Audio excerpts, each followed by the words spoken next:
Assalamualaikum warahmatullahi wabarakatuh. Yang terhormat kepada Bapak Ari Subagio, SE.MSI, selaku dosen pengampu mata kuliah Sistem Informasi Manajemen, dan selamat datang kepada teman-teman yang berbahagia pada hari ini.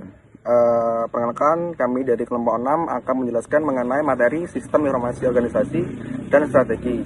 Sebelum memasuki materi, izinkan kelompok kami untuk memperkenalkan dari masing-masing anggota. Pertama dengan saya sendiri, yaitu Ferdi Adianugraha dengan akhiranime 2024. Yang kedua ada Nur Faiza dengan akhiranime 2048.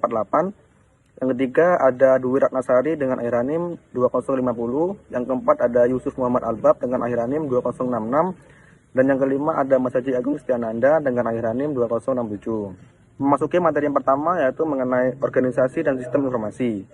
Organisasi adalah struktur formal yang stabil yang mengambil sumber daya dari lingkungan dan memprosesnya untuk menciptakan output. Adapun ciri-ciri mengenai organisasi, yang pertama yaitu karakteristik umum organisasi. Ada dua karakteristik dari organisasi. Yang pertama yaitu tiap organisasi memiliki tujuan yang khas. Tiap organisasi didirikan pasti memiliki sebuah tujuan yang ingin dicapai.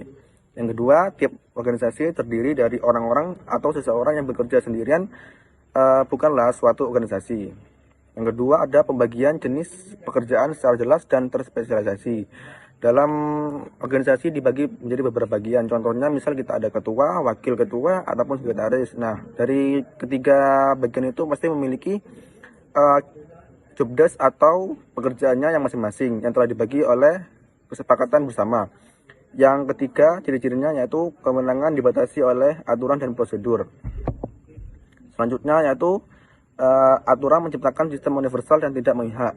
Dalam organisasi sendiri pasti memiliki berbagai macam aturan yang harus ditaati oleh semua anggota maupun pengurus dari organisasi tersebut. Contohnya semisal dari sekretaris sendiri pasti memiliki aturan yang harus ditaati, dan itu pasti memiliki tujuan masing-masing anggota untuk menaati dari aturan tersebut. Selanjutnya, penilaian karyawan berdasarkan kualifikasi teknis dan profesionalisme, bukan hubungan pribadi. Jadi, dalam penilaian karyawan atau penilaian kinerja karyawan, tentunya itu harus dinilai dengan benar-benar sesuai dengan apa yang telah dikerjakan, bukan dinilai secara pribadi. Maksudnya di sini, penilaian tersebut tidak ada hubungannya dengan perasaan pribadi. Jadi, benar-benar harus nilai dengan nilai yang terbuka. Yang terakhir, ciri-ciri organisasi yaitu organisasi sendiri menganut prinsip efisiensi, yaitu memaksimalkan masukan yang terbatas. Untuk selanjutnya yaitu karakteristik khusus organisasi. Organisasi itu tergantung pada lingkungannya untuk memperoleh sumber daya dan memasarkan barang dan jasa. Organisasi dan lingkungannya memiliki hubungan timbal balik pada satu sisi. Organisasi tergantung pada lingkungan sosial dan fisik yang meliputinya, tanpa adanya sumber daya finansial. Contoh, orang mau bekerja dengan baik dan konsisten untuk mendapatkan keuntungan dari konsumen. Jadi maksudnya di sini kita masuk ke dalam sebuah organisasi, tentunya tiap orang itu harus benar-benar konsisten untuk mendapatkan tujuannya ataupun tujuan dari organisasi tersebut. Mungkin itu saja yang dapat saya jelaskan. Untuk materi selanjutnya akan dijelaskan oleh teman saya.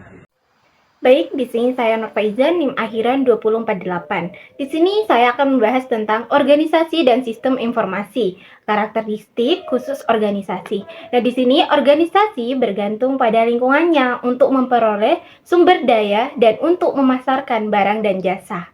Organisasi dan lingkungannya memiliki hubungan timbal balik. Pada satu sisi, organisasi bergantung pada lingkungannya, sosial dan fisik, yang meliputi tanpa adanya sumber daya finansial. Contohnya itu seperti orang yang mau bekerja dengan baik dan konsisten untuk mendapatkan keuntungan dari konsumennya. Selanjutnya, organisasi dan sistem informasi. Sistem informasi adalah sekumpulan prosedur organisasi yang diolah menjadi bentuk lebih berguna dan lebih berarti pada saat dilaksanakan pemberian informasi untuk mengambil keputusan atau pengendalian informasi bagi yang menerimanya. Seperti itu. Baik, materi selanjutnya akan disampaikan oleh rekan saya. Baik, terima kasih. Di sini saya Dwi Ratnasari dengan NIM 2050 akan melanjutkan materi mengenai sistem informasi yang mempengaruhi organisasi dan perusahaan. Yang pertama, teori ekonomi. Teori ekonomi dapat dipandang sebagai faktor produksi yang menjadi substitusi bebas bagi kapital dan tenaga kerja. Dengan adanya teknologi informasi, lebih menguntungkan bagi perusahaan untuk menghubungi pemasok dari luar. Yang kedua, teori perilaku. Teori perilaku berusaha menjelaskan sudut pandang sosiologi, psikologi, dan ilmu politik. Penelitian perilaku telah menemukan sedikit bukti bahwa sistem informasi secara otomatis mentransformasi organisasi, seperti mengubah hierarki pengambilan keputusan di dalam sebuah organisasi. Yang ketiga, teknologi informasi dan komunikasi, yang terdiri dari faktor mediasi atau penghubung. Yang pertama, lingkungan; yang kedua, budaya; yang ketiga, struktur; yang keempat, proses bisnis; yang kelima, politik; dan yang terakhir adalah keputusan manajemen. Selanjutnya yaitu sistem informasi mencapai keunggulan kompetitif. Model daya kompetitif Porter. Dalam model daya kompetitif Porter, membantu perusahaan bersaing dengan mempertahankan harga yang rendah, membedakan barang dan jasa, berfokus pada peluang pasar, memperkuat hubungan dengan lapangan serta pemasok, meningkatkan batasan entry pasar dengan tingkat operasional dengan baik. Baik, selanjutnya akan disampaikan oleh rekan saya. Baik, slide berikutnya akan dijelaskan oleh saya. Sebelumnya, perkenalkan, nama saya Yusuf Muhammad Al-Babustami dengan NIM 210803102066. Di sini saya akan menjelaskan yang pertama itu tentang 4 strategis umum. Yang pertama yaitu ada kepemimpinan harga daerah.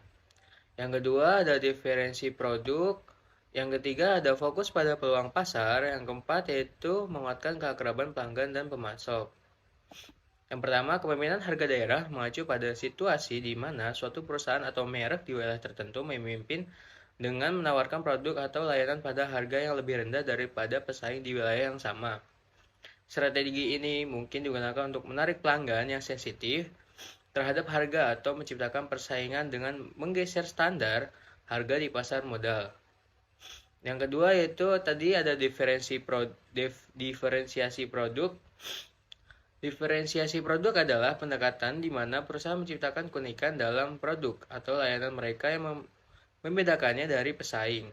Dari strategi ini adalah membuat produk atau layanan lebih menarik bagi pelanggan dengan menawarkan fitur khusus, kualitas yang lebih baik, desain yang unik, atau nilai tambah lainnya. Yang ketiga yaitu ada fokus pada peluang pasar.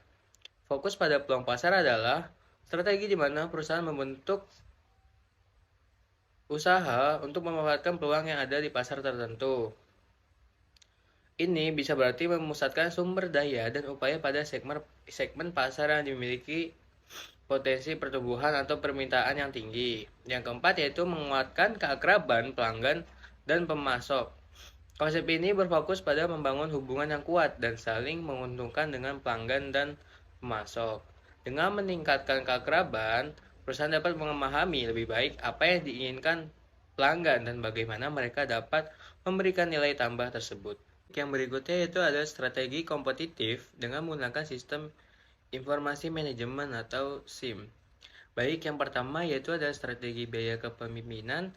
Strategi ini melibatkan fokus pada pengurangan biaya produksi dan operasional dengan tujuan menjadi produsen atau penyedia layanan dengan biaya paling rendah di pasar. Dengan itu, perusahaan dapat menawarkan produk atau layanan dengan harga yang lebih murah daripada pesaingnya. Yang kedua yaitu ada strategi diferensiasi, melibatkan membuat produk atau layanan yang unik atau memiliki keunggulan tertentu yang membedakannya dari pesaing. Yang ketiga yaitu ada strategi inovasi, melibatkan fokus pada pengembangan produk, layanan, atau proses baru yang belum pernah ada sebelumnya di pasar. Inovasi dapat mencakup perubahan signifikan dalam teknologi, desain, atau cara bisnis yang dijalankan. Yang keempat yaitu strategi pertumbuhan. Strategi pertumbuhan ini melibatkan upaya untuk meningkatkan ukuran, pangsa pasar, atau pengaruh perusahaan dalam industri atau pasar tertentu. Ada beberapa cara untuk mencapai pertumbuhan, yaitu pertama adalah pengembangan pasar, yang kedua pengembangan produk, yang ketiga yaitu integrasi horizontal, yang keempat integrasi vertikal, dan yang kelima itu diversifikasi. Yang kelima yaitu strategi aliansi, melibatkan kerjasama antara dua atau lebih entitas bisnis untuk mencapai tujuan bersama. Dapat melibatkan yang pertama itu merger dan akuisisi, menggabungkan dua perusahaan menjadi satu atau mengakuisisi perusahaan lain untuk menggabungkannya dengan bisnis yang sudah ada. Yang kedua itu perjanjian pemasaran. Apa itu perjanjian pemasaran? Yaitu kerjasama dalam pemasaran antara dua perusahaan yang berbeda. Yang ketiga itu perusahaan virtual, menggabungkan keahlian dan sumber daya dari beberapa perusahaan tanpa harus menggabungkan kepemilikan formalnya. Yang keempat atau terakhir yaitu joint venture, bentuk kerjasama di mana dua perusahaan atau lebih berbagi resiko dan imbalan dalam usaha bersama. Baik, slide selanjutnya akan dijelaskan oleh rekan saya yaitu Mas Aji Agung. Kepada saya persilahkan. Baik, yang selanjutnya saya akan menjelaskan materi di slide 9 yang membahas tentang strategi sistem informasi untuk berhubungan dengan daya kompetitif. Yang pertama, dampak internet pada keunggulan kompetitif. Internet menciptakan kesempatan baru untuk membangun merek dan membangun dasar pelanggan yang sangat besar dan setia untuk membayar premium terhadap merek. Seperti contohnya itu ada Google, Yahoo, Amazon.com, dan lain-lainnya. Internet sendiri telah memiliki dampak besar pada keunggulan kompetitif dalam berbagai bidang. Ini telah mengubah cara perusahaan beroperasi, berkomunikasi, serta bersaing di dalam pasar atau marketing. Dengan internet, perusahaan sendiri dapat lebih efektif dalam mengumpulkan informasi tentang pelanggan dan pesaing. Penting untuk diingat juga bahwa dampaknya dapat bervariasi tergantung pada industri dan strategi bisnis masing-masing pada sistem organisasi. Lalu yang kedua, itu ada permasalahan manajemen. Permasalahan manajemen itu sering mengubah organisasi baik berupa produk, pelayanan, prosedur operasinya, dan mendorong organisasi itu menuju pola perilaku baru. Berhasil menggunakan sistem informasi dapat tercapai keunggulan kompetitif agar membutuhkan koordinasi yang tepat atas teknologi, organisasi, serta manajemen. Baik, yang materi selanjutnya itu tentang model rantai nilai bisnis. Apa sih itu model rantai nilai bisnis? Itu merupakan serangkaian aktivitas utama dan pendukung yang menambahkan nilai barang dan jasa perusahaan. Rantai nilai perusahaan itu terhubung ke pemasok, distributor, dan pelanggannya agar sistem informasi meningkatkan tingkat industri dan membuat bisnis dapat bekerja lebih efisien dengan mitra lainnya.